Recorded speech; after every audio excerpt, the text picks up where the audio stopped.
Chris, three great stories to talk about. Well, not three great stories, but three stories to talk about. Let's start with the Saudi Arabian, or rather the Middle East, getting their hands into rugby for a start.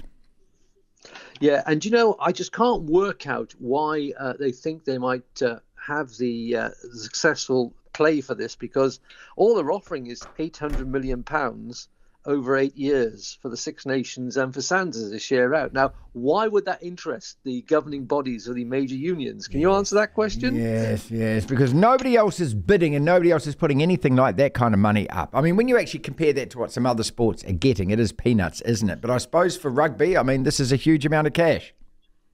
Oh, it is, yeah. For the Australian Rugby Union, I mean, they would come and play in a tournament for 2 packets of crisps and $10. They're desperate for any money.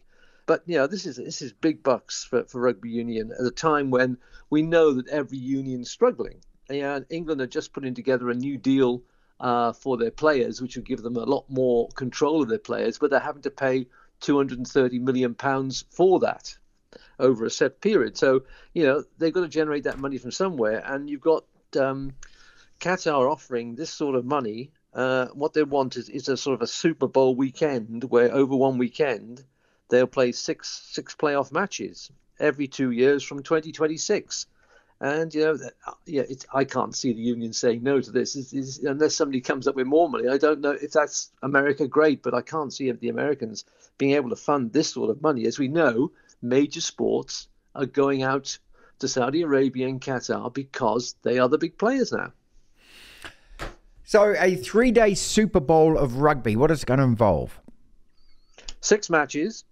The playoff matches after the initial games in this fantastic new Nations Cup that everybody wants, because it's not more matches for the players, and I'm sure they'll be absolutely delighted to be taken out, as we know the footballers were, to Qatar, where it's really cool and great for rugby.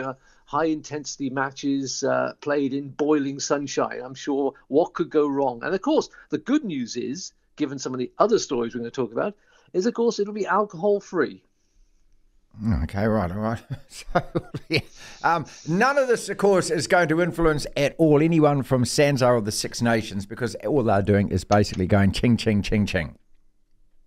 Very much so. I mean, this is a massive cash injection, isn't it? Whichever way you look at it. Yeah, and I can't think of any of the unions who are in a position at the moment. Perhaps France could say, look, we're doing okay really with our own TV deal, but everybody else will be grasping this money so quickly that I think it's probably a done deal already, quite honestly. They've asked for a period of exclusivity, and they want to know in a short time whether they're going to be given that by the organisers of this Nations Cup. And I should think that's a done deal as well. They will get the exclusivity because they're offering so much money. It's £100 million a year.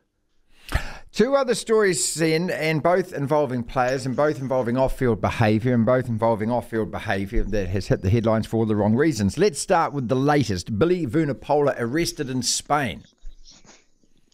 Yes, arrested by 8 policemen at 4:30 in the morning. He was hit by 2 taser shots, and people think immediately, wow, such a big bloke, 20 stone. They had to use 2 tasers. As the police said, unfortunately, when we fired the first one, it went into his wallet. You couldn't make it up. So they had to shoot him again with a taser. And this time they missed his wallet and actually got some fleshy bits, and he keeled over. And they were able to jump on top of him, arrest him. He was taken to hospital. He had to be restrained in the bed while he sort of sobered up, appeared in court, was fined €240 and given a 4-month suspended sentence. He arrived back some hours ago back at Stansted Airport. Funnily enough, he didn't stay in Majorca to face the music, not only from his club Saracens, who had given the players a week off because they're not involved in the European semi-finals this coming weekend. And I would think that the Rugby Football Union will probably want a word with him as well, because I think there must be the opportunity for them to bring a charge of bringing the game into disrepute to come his way. And so we may not see him in Saracens colours again for the rest of the season, which means not again for the club, because he's off to France unless Montpellier decide, what are we buying? Chris Jones, Times Online, rugbypass.com. Final story is about Stuart Hogg, who has put himself into rehab. He was arrested for threatening and abusive behaviour outside his wife's house and then I think his brother or brother-in-law's house, right? Yeah, the wife's house in his hometown of Hyde.